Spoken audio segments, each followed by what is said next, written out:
It's quiz time. Quiz time. I'm ready. How'd you do? Here's Well, the first question. Okay. What is the difference in the Federal Reserve and the Treasury? That's my favorite question. If you don't know the difference between these two things, you definitely need to know this to discuss any kind of macroeconomic policy or decision making. Okay, so the Federal Reserve is the central bank of the United States. It has governors that are appointed for 14 years and cannot get reappointed. Bernanke is the head of the central bank, the Federal Reserve. It used to be Greenspan, maybe you know those names. It prints the money, it has its own balance sheet, it sets monetary policy. The Treasury is, the current Treasury Secretary is Tim Geithner. Tim Geithner used to be Hank Paulson, maybe you know those names.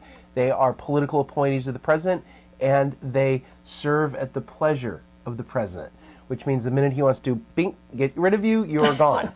So you are a political appointee. If you're Treasury Secretary, you are a voice of the administration, so you conduct policy in accordance with the president's wishes. The Federal Reserve, on the other hand, has far more independent than the president, fortunately.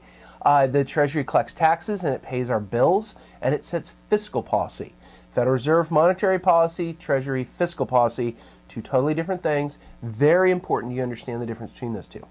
Okay, next question was, what is deflation and why should we worry about it? Deflation is falling prices as the opposite of inflation, which is rising prices. And deflation can create a downward spiral. Like in houses? Like in houses, where prices continually fall and we expect them to fall further, so nobody buys. Ask people in Japan if deflation is a problem. They should say yes. And it can be a much bigger problem than inflation because it's hard to stop a deflationary spiral. Okay, next question is, why should you notice historical events?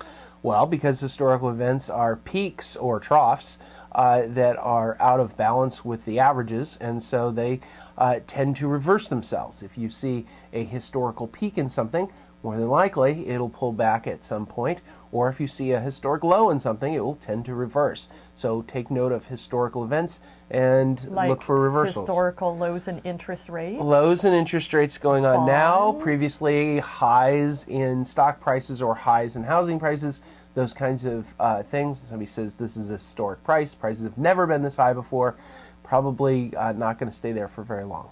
Okay, last question is, when should you take action in your financial matters? This is important. You should take action when the opportunity presents itself, not necessarily when it's convenient. Some people tend to look at their stock portfolio when it suits them instead of looking at it over a regular period, whether it's weekly or daily or even monthly. But regular intermittent periods is far better than, geez, maybe I'll look today. When you panic and when you need some money. That's right, when you panic. So when opportunity presents itself or on a regularly scheduled basis is when you should look at all your information, and then you should take action when it's when a good opportunity presents itself or when it's necessary. Okay. Well, what do you have for us in today's quiz? Oh, easy questions this week. At least I hope they're easy. Easy for you. I don't know. I think they're easy for everybody. So what good is one data point? Okay. What should you do when faced with a unique problem? Third question is, what is the main incentive of the media? That's too easy. Why hasn't inflation taken hold if the money supply has skyrocketed? We're going to get to that in viewer mail in just a second. So stay tuned and do the quiz, and we'll see how you did next week.